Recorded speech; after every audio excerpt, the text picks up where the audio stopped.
I guess you're welcome to keep camera on or off. We have some slides we're going to share, and we're going to be talking about our experience, the four of us who were at the summer school, um, at the Radboud Summer School in Nijmegen in the Netherlands, in June. And we'll have some slides. We'll be taking some turns. Feel free to drop questions or comments in the chat. We'll also try to leave some room at the end to answer questions and talk a little bit more about our experience. And then I think I mentioned if you do want to keep yourself on mute when you're not talking, that would be good, just so there's not background noise. Wonderful. Well, I'm going to go ahead and share my screen and pull up some slides that we want to share with you all. Give me just one moment. And maybe the four of us who attended, maybe we could just start kind of by saying what brought us there. So went to the Communities of the Heart summer school. My sister had attended a few years ago and let me know about it, and I applied. There were 2 spots, and I applied and was able to go. And so that's what brought me, and I believe similar for you, Sonia, right? Yeah. Yeah, exactly. We knew about the application, and we wanted to see what we could, or I wanted to see what we could learn and bring back. So it was really sounded like a really good opportunity. That's what brought me to Communities with a Heart. Awesome. Scarlett, I know your story is a little bit different, and I know you don't know everyone, so I don't know if you maybe want to mention real fast what brought you to summer school and to the Grail. Yeah, so I actually was, those of you that know Montserrat Fregoso, I was her philosophy teacher in Mexico. I was her teacher I've known her now, I guess it's over 10 years, but found out about summer school 2 years ago. And I was at a moment of kind of like a pivotal moment in my life. Monse invited me to apply. I was able to attend the summer school the year before. And then this last summer, I was there as one of the core members and participated in the process again. And I'm really interested in just continuing to learn more about the Grail, stay more connected to the Grail women. And it's been just a really great experience for myself and my daughter. My daughter is 12 years old. She attended the year before and this year. So she's gotten to know a lot of the Grail women, and it's just such an incredible experience for her to be able to see all these great examples for her to follow. Thanks, Scarlett. And then that's maybe a good lead into, we're going to talk a little bit about the history of the summer school and how it got started. And so, Mary, I guess you could tell us what brought you to the summer school and give us some of that background. Yeah, so just briefly with the background, I think it's kind of interesting. So when I was in the international leadership team, we received a proposal from an international group of women who were talking about establishing a Grail chair at a university. And at that point, summer school was not even part of it. It was more just to establish a presence in a university. And it just happened after doing a lot of legwork at various universities that Radboud University, where the Grail actually began, was interested in establishing the Grail chair. And so it took some time to put that together. And from there, they ran the summer school program every year. And it went for basically 4 weeks during the summer. And the first year that we established the Grail chair, it was during the pandemic. And no one had any idea that we'd be doing a summer school 4 months later. And somewhere about in March or April, so we're all in lockdown, January, February, March, whatever that was, we were still basically in lockdown. And the university said they were going to go ahead with the summer school. And we then got ourselves together. We put together an international team of several people who were involved with various university programs to establish the first Grail summer school that took place, I believe, from July 4th through July 8th of 2022. We had almost no time to put it together. And the faculty that year was Yvonne Schleep from South Africa, Krista Anbeck, who is actually our Grail chair, myself, and then two other Dutch professors. So I can't remember, I think we had about 30 participants, about 20 of which were Grail, coming in from many of our Grail countries. And what was also interesting, we found this dormitory, which I'm sure Sonia and Laura and Scarlett will tell you more about, where the participants would actually stay. And so that's really how the first summer school got started. And it lasted 5 days and was just an incredible experience. So then the next summer, we decided we'd try to do a 2-week summer school. And that went very well as well.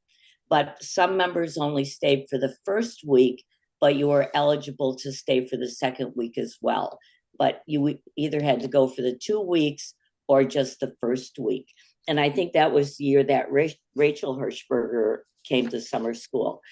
And then the third year, we just did it for 2 weeks for everyone.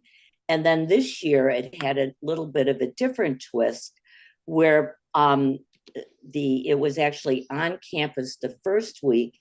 And then the second week was actually at the dormitory where the participants were staying, and it was student led. It kind of reminded me of the old days of the semester at Grailville. So it's gone through various iterations over the 4 years. In the meantime, we have the Grail chair established at Radboud University. And I think what's important about that is Radboud University is where the Grail began.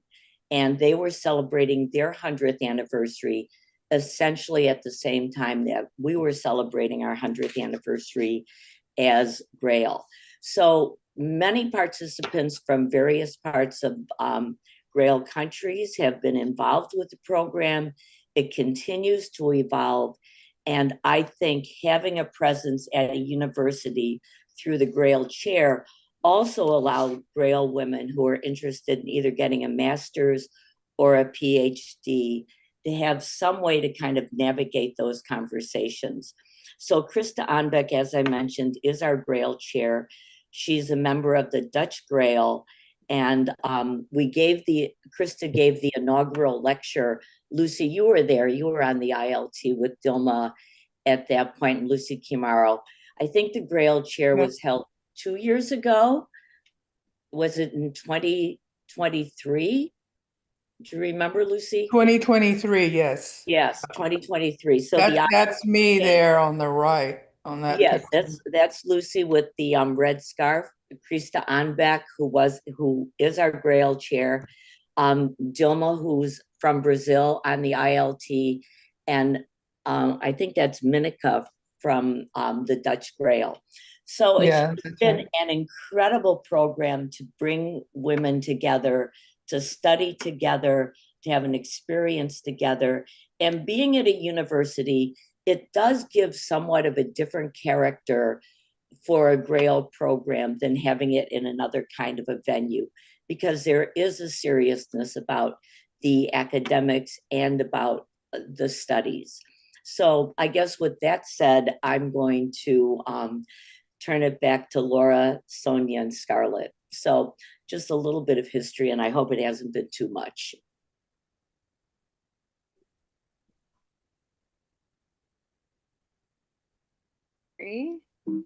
We'll move forward for you, Sonia. Okay, here we go. Thank you, Mary. That's exactly what we love to hear, is the background that brings us to where we are.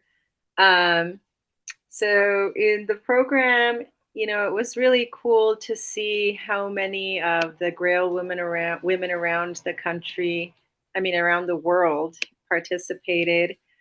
We had Grail women from Paraguay, from South Africa, from Zimbabwe, us from the US, Ecuador, the Philippines, Mexico, Portugal, Brazil, Netherlands. I mean, it was just, it was really nice to have this opportunity to meet and have an experience with all of them.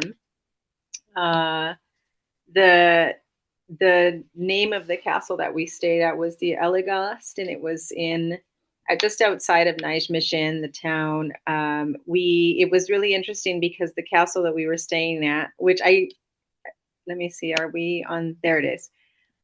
Was right across the street from an old training center for nurses where Grail members would go before going off to Africa. So that was really interesting that we got to see and experience a little bit of that history.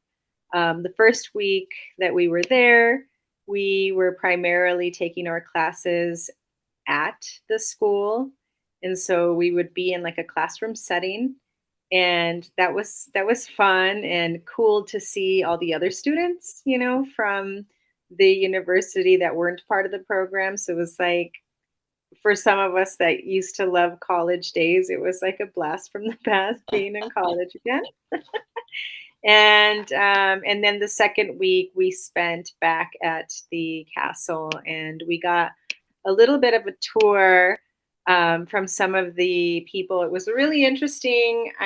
I never confirmed whether it was actually a Communities with a Heart, like officially, but it was a really interesting space because, we went. Can you go to that next slide? We went on a small tour with some of the residents, and they showed us, the stairwell, and then there was all the different parts of this castle where it started out as a convent and then became an education center, and then kind of evolved and transformed into this like beautiful space where there's a huge garden slash farm in the back. And they have, they're so self-sustained with all of this good natural ecosystem there. There are small families. There's sections of the property that is designated for rentals, for single people, for one people situations. And I thought it was really nice or beautiful when someone said, if you live alone, but you don't want to be alone. And so it offers this community, this opportunity for community, and it's both men and women, and it's, just such a well-preserved property. And there's a beautiful little cemetery in the back. When we were exploring a little bit, it was really interesting. Let me see what else I was going to say. And I think that's it. I'll kick it over to Laura. Yeah, so as Sonia mentioned, the first week that we were on campus, the first week we were there, we were on campus, and it definitely felt like, being in school. And this is 4 of us. There's also Monica, for anyone who knows Monica, who's with the Ecuador Grail, but she started with the US Grail. So that's us there in school. And this is one of the nights we actually got to do kind of like the fun things with the college students too. So there was like an outing and trivia and everything. But the content of the course was based on a book that Krista had written. And I'm sitting on the other side of the room. I'm going to grab it really fast and show it to you. So, Embracing Vulnerability. And I really recommend it to anyone who hasn't read it, but we all got copies of it. But we started out the first day talking about this research question, which is, how can we create inspiring, inclusive, and courageous communities that embrace vulnerability and give voice to the marginalized? How can we stimulate our organizations to become life-giving, tender, and impactful force in society? And one of the things that that Krista really led us through was, and the other teachers in the program with her, was around disruptive experiences, and how many times disruptive experiences push us into this like liminal space or this borderland. And sometimes there can be positive, sometimes they can be negative, but they push us into this change. And in this space, in this like borderland space, it's where like you can create these communities with a heart. It's this opening for communities to evolve. And so she identifies this disruptive experience in this way here. In disruptive experiences, the obvious, familiar, predictable becomes suspended. Nothing is like it was before. Life suddenly surpasses our control, our imagination, and our protests. We become overwhelmed. An unknown territory emerges. This is also called being in a liminal space. And, Krista gave 8 cornerstones for communities with a heart. And this was really something that guided us through the next 2 weeks, was coming back and reflecting on what it meant to be a community with a heart. And in some sense, we were that community in those 2 weeks that we were there. But also everyone is in their communities, or Grail communities back at home, or just in their communities in different ways. And so it was something that we were given to think about as well, as to what does that mean to be a community with a heart. And I mean, I can say personally, I think this was something that really resonated with me a lot, and I think could mean a lot for the Grail in the US, but also just our communities and the time that we're in. So you can see those 8 cornerstones there. And like I said, throughout the first week, we were kind of just taking in a lot. In the second week, it was a lot more, what does this mean in practice, and putting things into practice and looking at the practical applications of a community with a heart. And then something else that was really brought in was this idea of critical reflexivity. And so looking kind of within those 8 communities with a heart, and thought this was kind of cool. Krista showed us the picture of the Tiltenberg, so the Grail house in the Netherlands, and how it had, she's talked about how many holy spaces have 8 sides, and just kind of what does 8 mean in in the, I don't know, in the spiritual space as well. So she shared that picture with us. But the critical reflexivity was looking at like, power, performance, agency, and values, and how those things all come together. And really kind of at the core is the dialogical space. And so what it meant is that we were in these groups. We all had small working groups. There was English ones, and then there was Spanish/Portuguese groups that were happening, in which we kind of went back and forth between learning and then in groups talking about what all of this meant. We started with more personal disruptions, but then we moved into the idea of social disruptions. And that was something that Scarlett actually came this time to help teach that part, the social disruption piece. So I'm going to pass it on to Scarlett so she can talk a little bit about what she shared and what that meant, especially in the context of the US, which I would say for those of us from the US, I think really this topic meant a lot being there. So yeah, thank you, Laura. So looking today over kind of my notes from the course and thinking about my experience both this last summer and the summer before, this summer was a really different experience for me for a couple different reasons. I feel like I came the first summer really at a moment where I was in a borderland. I had moved back to the United States after being outside of the country for close to 14 years. Had gone through, the immigration process with my husband, who's a Mexican national. And so when I came the first year, I was really raw with this experience, and Krista's methodology with, coming together and going through these cornerstones. One of the main components is sharing one of your disruptive experiences in a small group. And there's a very structured way of going through that experience. So my first year, I actually went through my disruptive experience that I had, just been through with, repatriating, coming back to the United States and coming back to a really different country that I left in 2008, came back in 2022. and I was really raw, right? And I was searching for really a way to feel connected to my country here, and to feel like I could build, a community with a heart in my own context, right? This last summer that I came in, I really feel like I moved forward a lot in terms of being able to like see my experience and how this experience is connecting me with other people. And I felt a real connection with, just this idea of being vulnerable with one another, and also the power of groups of women. Like, it was just, for me, the first summer, I was so inspired when I came home by the power I felt of just being around all of these women who were willing to be vulnerable with their pain, and how connected we all were through our pain, but also all how connected we were through our ability to overcome that pain and bring, joy and beauty and work out of it, right?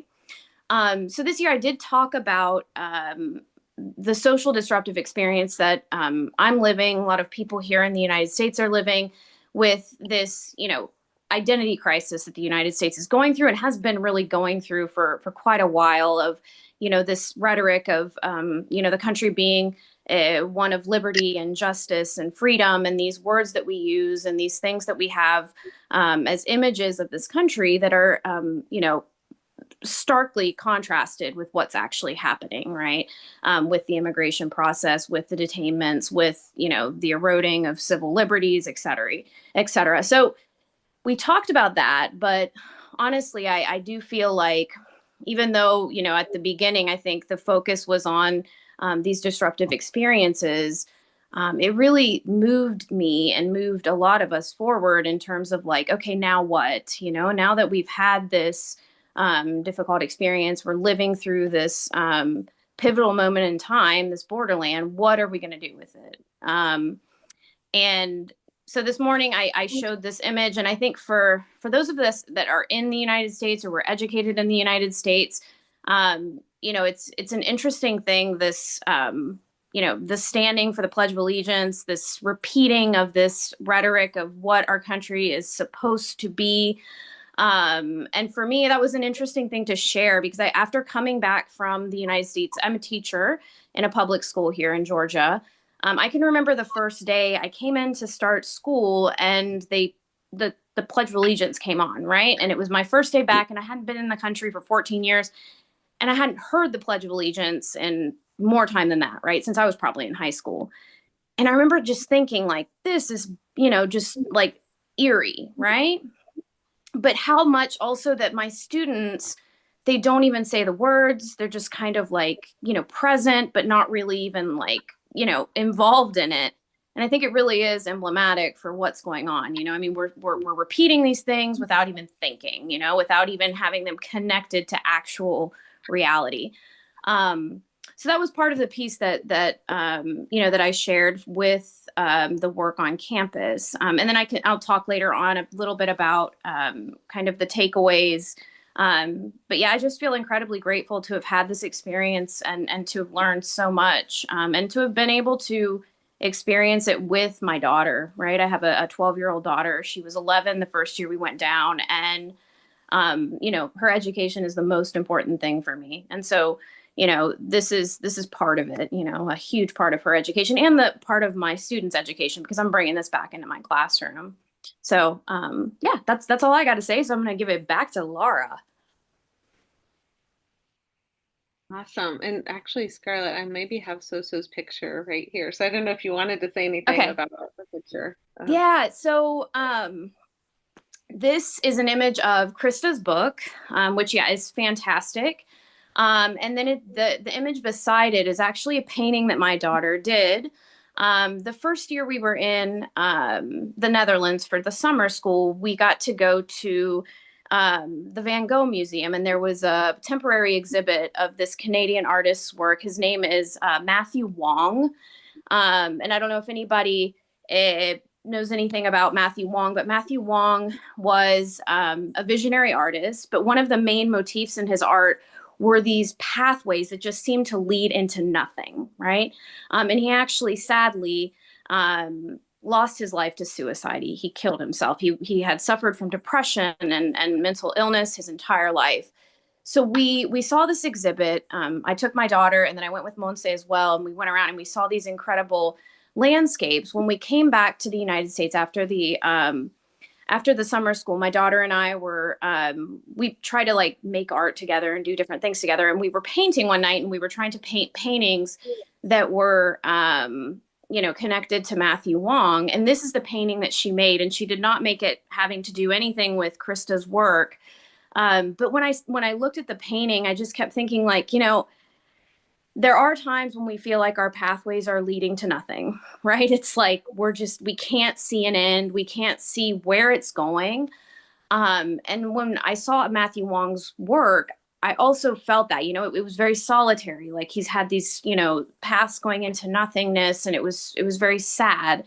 But the thing I loved about Sophia's painting is we were, recently from this experience, she has like still, with this vision of what we had just gone through, and it's really hopeful, and I really feel that it's the same way. I feel really, a completely different perspective this year on the school year, and I really think a lot of it has to do with, the experience I was able to have, with the women at summer school. And so this is just this really beautiful painting that my daughter did. I made copies of it. I'm going to send one to the Grail house in Amsterdam, not in Amsterdam, in Utrecht.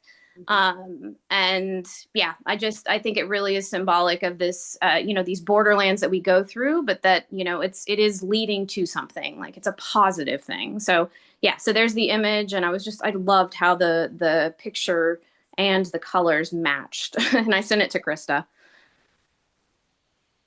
Thanks, Scarlett.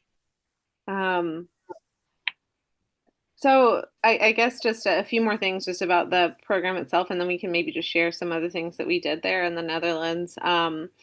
So in addition to some of the case studies that Scarlett shared, and Lucienne from Brazil shared one also, Monica did a whole presentation one day on just femicide and ecocide in Latin America. And it was just really, really moving. It was a lot about just how like the collective response of women to violence, and kind of I'm going to go back really fast. If you look at the different tenets of communities with the heart, this idea of working cooperatively and coming together was just something that we kept coming back to. And so she talked about some cases in Ecuador, in Honduras, and we sang, of course, it was a Grail event, so there was singing, and we sang we sang some songs around that. This is my dialogue group. As I mentioned, we were all in groups and we worked together the whole 2 weeks. And yeah, so that's a good one to my group. Yeah, so that was kind of the first week on campus, as we were really talking about a lot of those, kind of what these ideas mean and what does it mean in practice. And I mean, I can say being in the US, and really also the part, having lived in Latin America, the part that Monica shared about, and just thinking of just the reality that we live in that's so very difficult. But the idea of just building communities with the heart really coming out of those spaces. And they even talked about how the Grail came up in between two great wars, and just what it means to be a community with a heart in just sometimes really difficult times of disruption. Yeah, this is all very, very moving.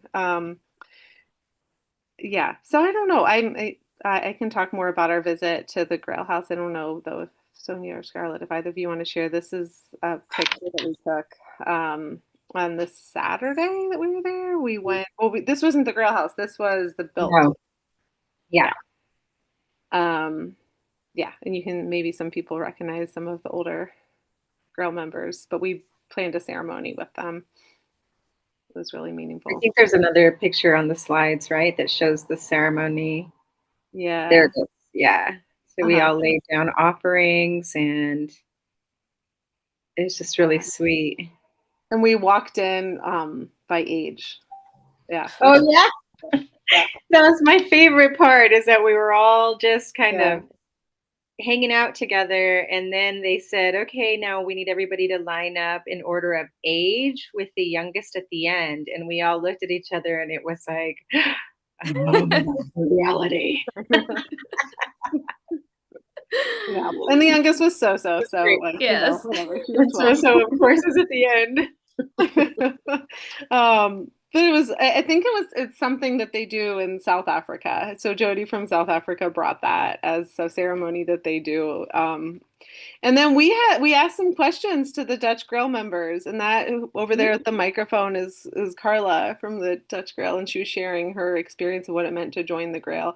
And that for me was a really meaningful thing, because what she said is what brought her the Grail. She walked into a house, the Grail house, and it was women from all over the world sitting on pillows, like talking about ideas. And I was like, wow, like how many of us have been really drawn to that feel of the Grail, of just like women coming together and just this really international women's movement.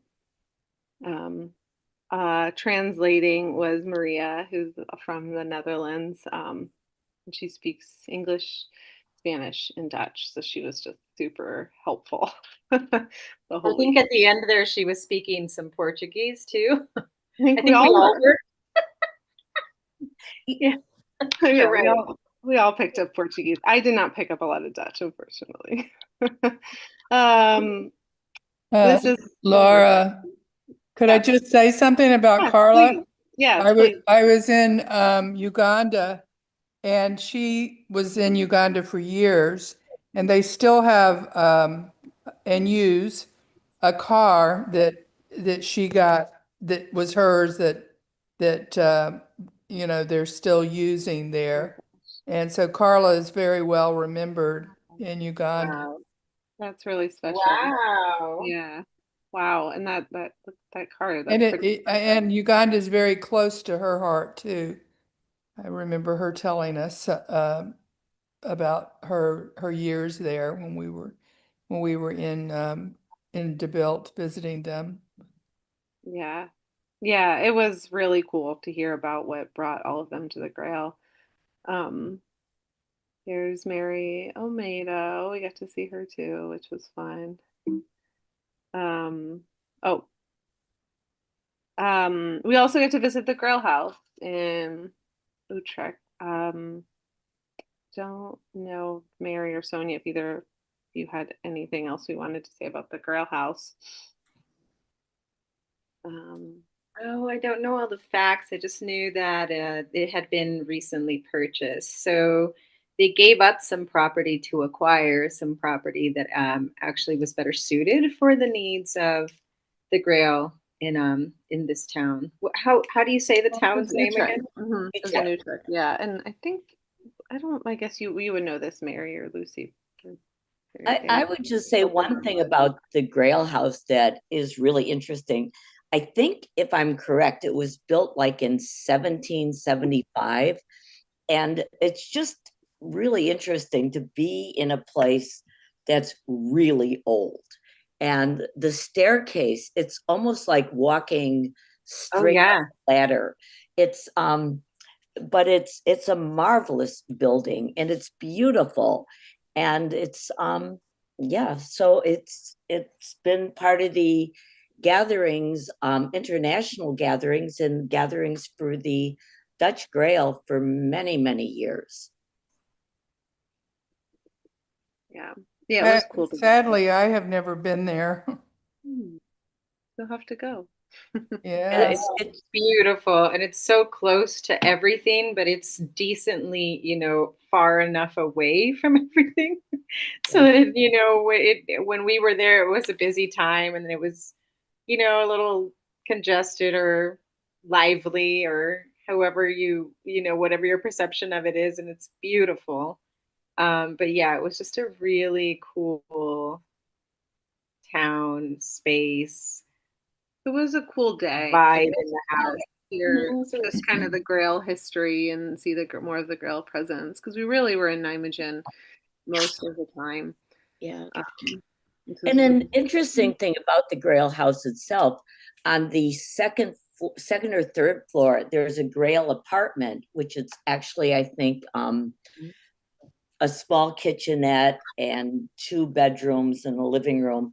So when international meetings would happen there, it was always possible to have people stay in the Grail apartment. And then there were other guest rooms that we could use as well. But it was an incredible meeting space for a lot of smaller international meetings.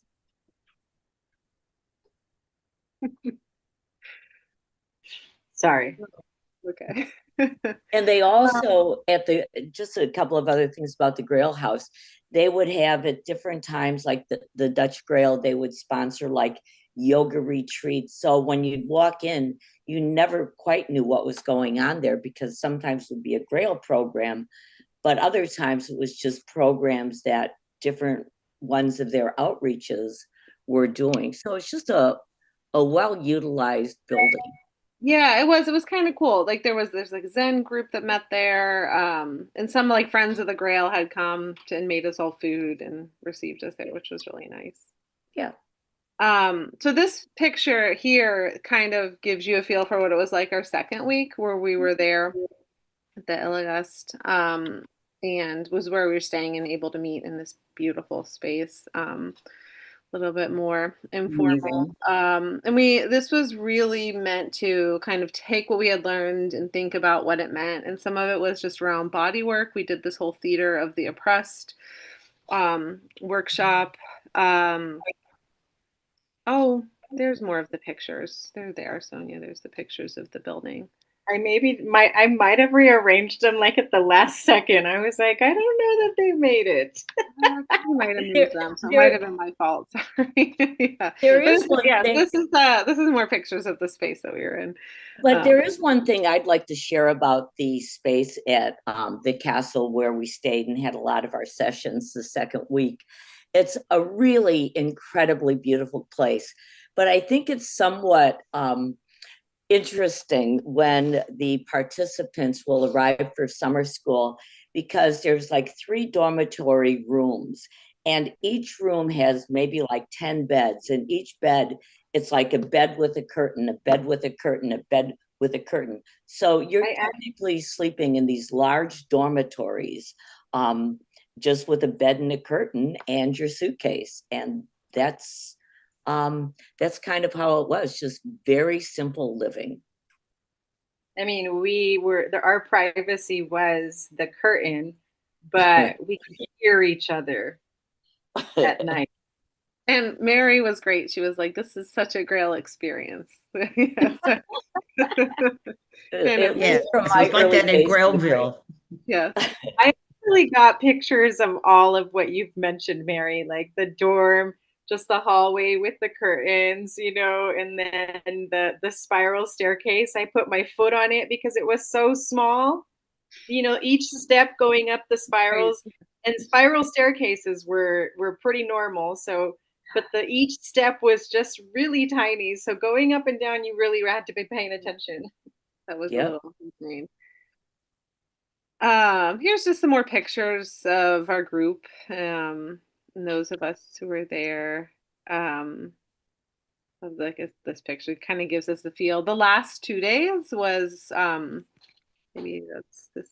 Oh no, wait, I'm gonna come back to that. The last 2 days we kind of gave some presentations.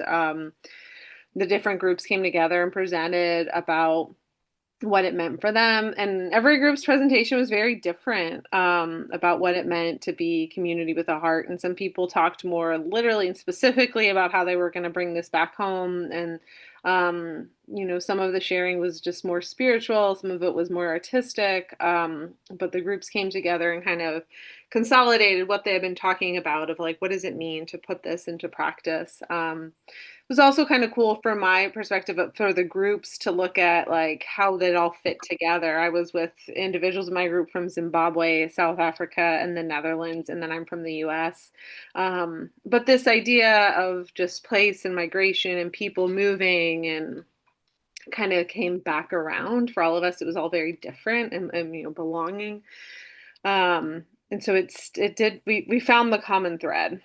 of what it meant for us. And we're able to bring that back together. So that's what the last few days were. But I actually also threw some pictures in of this outing that we did one day of the second week of really, again, more practical. What does it look like to see a community in practice? And we visited Elk Punt, place of the tree. I think that's what it means in Yep. Dutch. Yep. And it's an intentional community that was actually not very far from Nijmegen where we were.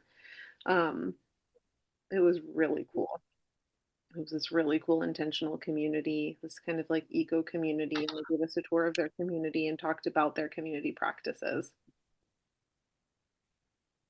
And the house that we're standing in there was, what is this woman's name? I forget.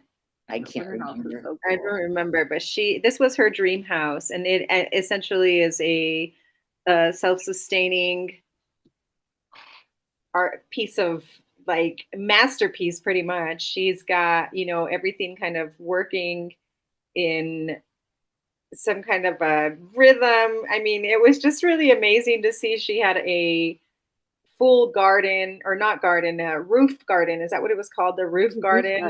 Yeah. And then the natural light. There was a, you know, a hole in the ceiling with natural light. You don't see all the parts here, but it was a house that we were just all really blown away by, because wasn't this the house, Sonia, where she built the house around a tree that came up through the center? yes. And it took her a long time to find the tree where she could build the house around it. Yes. And it's actually built in like a cylinder shape rather than the square corners, and everything is kind of set up in like this cylindrical space. Well, you can actually see the tree in the corner of the picture. Yeah, right. That's dead center of her living space. And so it was just such a cool house.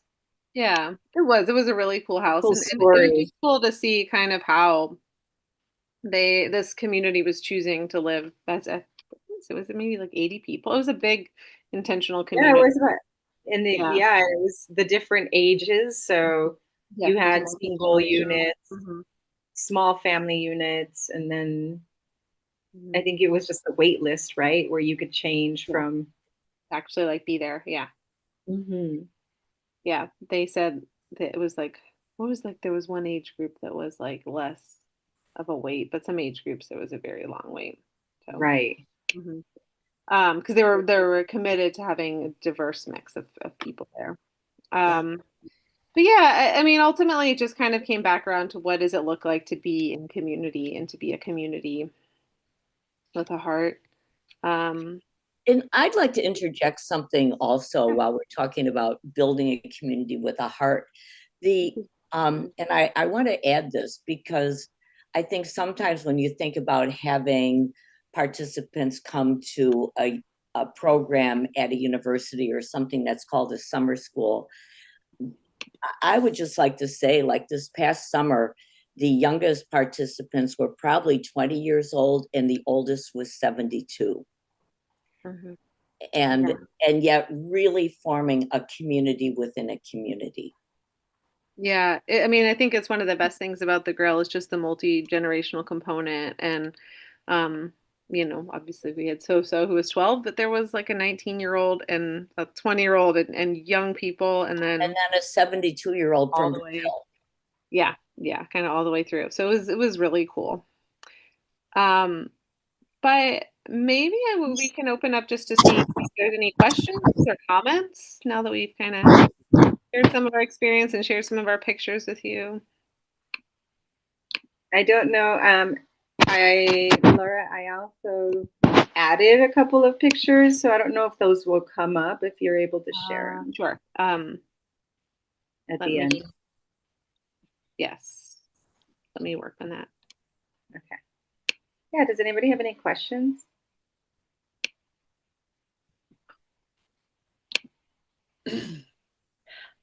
I was wondering, I know that this is made available to Grail members. Is it is this specific program open to non-Grail members? The first 3 years, I think we had, because it was just opened up, and so anybody in the university applying for summer school at the university could attend. In fact, I think the first year we had at least 2 or 3 men in the course. The second year, I think we ended up with 1 man in the course from somewhere in Eastern Europe. But I think this year it was intentionally for Grail members. Okay, thank you. But the first 3 years, it definitely had a mixture of Grail and people who were not in the Grail. But yeah, I was just thinking it would be such an amazing introduction to the Grail for any, like you say, the first year, anyone from the university could come. What a lovely introduction to the Grail. Well, and I will add, and correct me if I'm wrong, Mary, but there, like the International Grail, I believe, offered it to 2 women from all the Grail countries. But there were other women who came, and especially in the Netherlands, there were a number of women who knew Krista or who knew of the Grail or were kind of friends of the Grail in the Netherlands, and they participated. Yes, that's exactly and right. some of them stayed with us, and then a few didn't.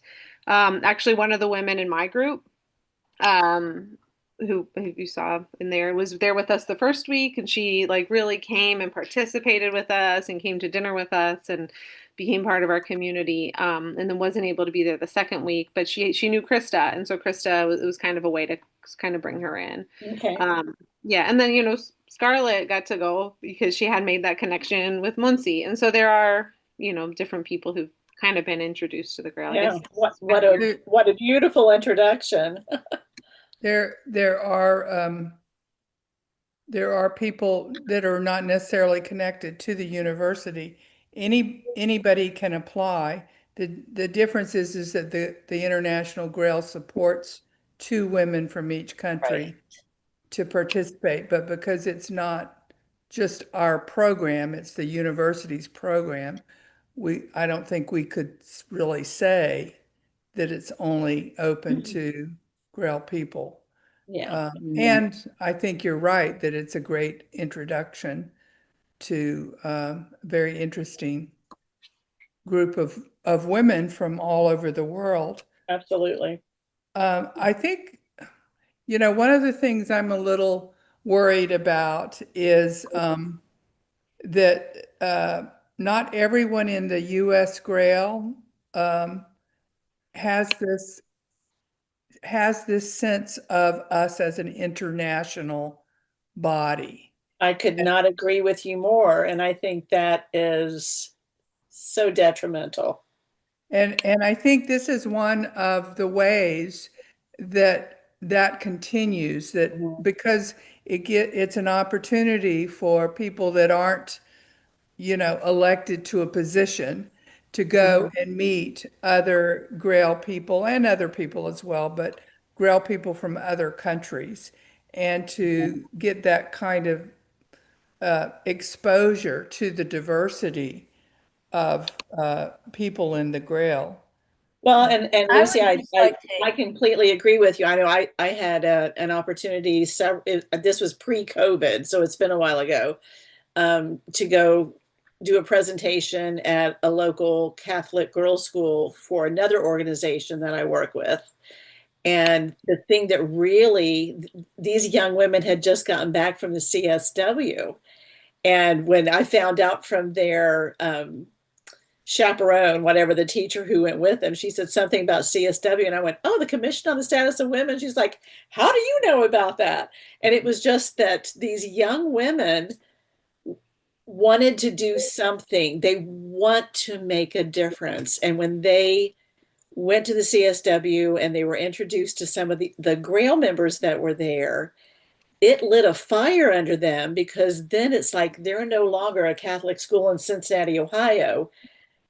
They now have access to an international path, right, through the Grail. And then COVID hit. And it's like, it was just, the timing was horrible. But I just see this as being such an opportunity to introduce young women to that international aspect of the Grail. Yeah.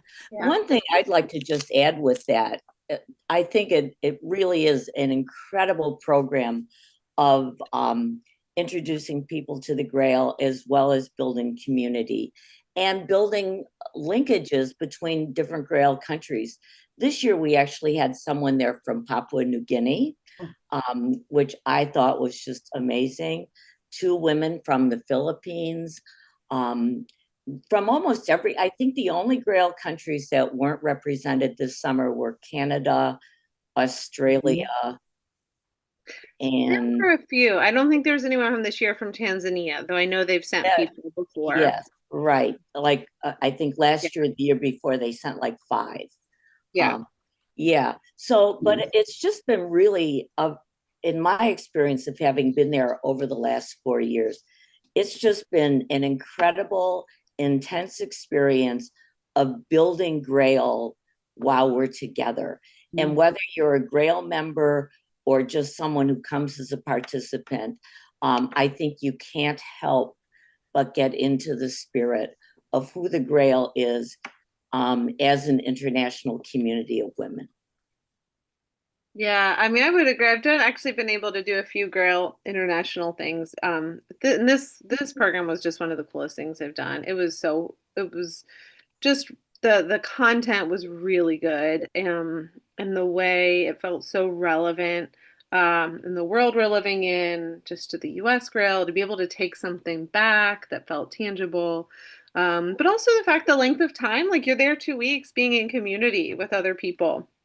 And it was just really, I think, really moving. Really and fun. I think the way, and I think the intensity of the program, being in the classroom from 8 o'clock in the morning till 5 o'clock at night, and then going back to the dormitory where you just can't hide or get away from each other. It's pretty incredible. There it is. There it is. Yeah, Sonia gave us a few more pictures. Oh yeah, that's our dorm style. I know, and you even got the window one. And I think when people arrive and they see the dorm and just kind of like, okay, but it works out. Yes, this is the Grail house. Yeah, right? That's back in, that's the windy steps. I went all the way up and through, and it was really cool. And I found a really old picture there, and I thought, that was I wonder really cool too, to see everyone. Looks like we have some questions. No, Sharon, and then Laura. Oops. Yeah. Yeah. Well, thank you for such a tangible and inspirational Grail experience in a short time. I'm jealous. But my question is, my question is, will Krista's book be present at the General Assembly? I'm sure we can arrange to get copies. Yeah, I'll bring my copy. Yeah, that would be really great. It's a really good book, and I would recommend it. It's very readable too. But I feel like just the cover alone is inspirational. Yeah, and the content is absolutely brilliant.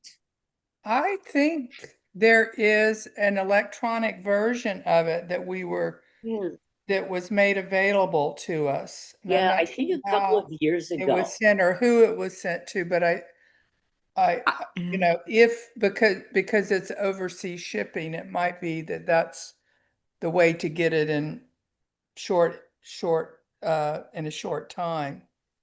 I'll put the link in the chat, but you can just download a PDF if you want to. Thank you, Carol. That would be great. Oh, you have it, Carol? Yeah, if you just Google it, I'll do that. You can download a PDF. Great. I do want to give the opportunity for people who need to jump off at just about at our hour mark to do that. But so I don't know, Laura and then Sharon. I know we have a few more questions. Yeah. This is Laura Mose, and thank you so much for the invitation, Laurita. It was fantastic. You took us by the hand, and I felt that I share with you even more this wonderful experience. And thank you to Terry and Mary and everybody, Scarlett and Sonia, for all of these wonderful details. I would be very interested in making this trip and be able to have this experience. And as you know, Laura, we've been working in the community for a long time, and community of the heart is something that really resonates with me because we have been working with immigrant families and refugee families for 40 years. So this is a wonderful, wonderful experience. Thank you so much. Yes, thank you, Laura. And I guess for everyone else who doesn't know Laura, she's just such a big leader in the immigrant community here in Cincinnati. And together with Raquel, we ran a workshop for Spanish speakers, Spanish speaking women at Grailville in June. And we're going to do another one on Indigenous Peoples Day in October. And Laura has just become a Grail explorer too. So I think definitely the community with the heart feel is really what we're trying to bring into that work. And it was something I shared about also when we like shared in our group space, like what it meant to like take this and put it into practice. And so for us, that's part of it. So thank you. Thank you for coming. Thank you again. Yeah. Sharon, did you have a question? Yeah, two real quick questions. I know that they have two people from the U.S. who go. Do you think they would let more than that if like 6 people from the U.S. or 4 from Peru wanted to come? Could they, or is it limited? That's probably a question for Lucy.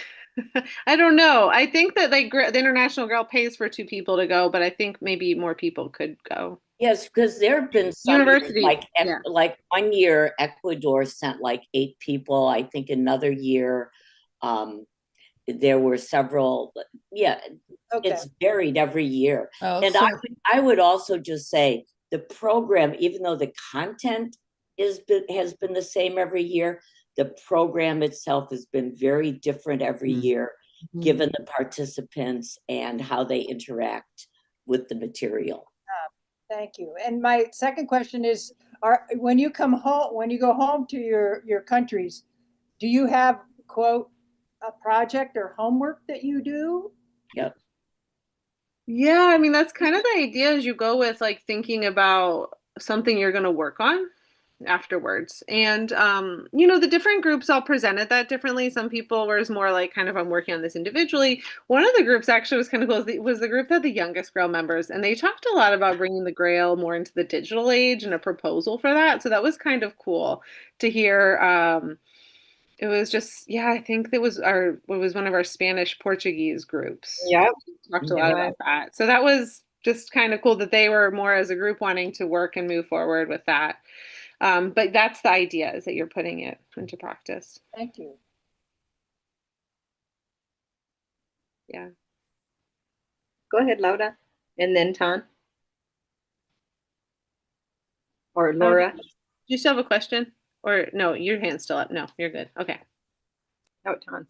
Okay, so Tan, do you have a question? Go Yeah, ahead. I wonder how would it be possible for people who have attended this program to come back and sort of replicate something like that in the country to make it accessible to a lot more people, Yes. Grail and non-Grail? Yeah. Well, actually, this is something that was really interesting to me. And I don't know, Sonia or Mary or Scarlett, maybe you remember it better, but they did replicate this in South Africa. South Africa did a version of it for women in South Africa. Yes. And it was like a week. I think they did it as a week-long program. A week. Yeah, it was definitely an idea that was tossed around a little bit. And how it would be, what it would look like, you know, where it would be held. I mean, there's definitely potential for that to happen here. Yeah, I think we talked about the sum of like just the, you know, the reality of people's lives. Sometimes like a whole week, 2 weeks is hard, but the content of what is shared and what we're talked about, like there could be some type of training program within the US around this And I content. think the one they Like a did in South retreat. Africa, I think the one they did in South Africa, I think it was a 1-week program. Yeah. I think you're right, Mary. I mean, you can always start with 1 week program and see if you have any takers. And Yeah. then adapt, you know. Yeah. Yeah, I think that there's a lot of potential for that. I mean, the first year that we did it at Radboud University, it was a 1-week program. Mhm. And then the second year, it was actually a 2-week program, but the content was really put together in the first week. And then the second week, it was much more just exploring the content from the first week. So it's been different every year, but centered around building communities with a heart and those 8 cornerstones that And Laura. the 8 pillars. Mm-hmm. Yeah. I felt there was a lot more like content that we didn't even really get. I mean, we kind of touched on things, but there was just such great content that was brought into the class Mm-hmm. that could be Definitely. used to do something similar. I know we're just a little over the hour, and I don't want to hold people's time too much, but thank you everyone for joining and coming to hear about our. Thank you, Laura, for Thank you for organizing it and offering getting it. this all on. Thank you, Laura. Thanks Yeah. so much. It's wonderful to hear about it. And Yeah. it's so good to see everybody. Looking forward to seeing everyone at the GA. Yes. Well, and I want to thank Laura because she presented this at our last regional meeting, which was lovely. So thanks for the repeat. Very Thank you much for coming twice. appreciated. Of Much course. appreciated. Take Yeah, care. Laura really is our spearheader here. Bye. Yes. Bye. Bye, Bye, everyone. Thank you. Bye.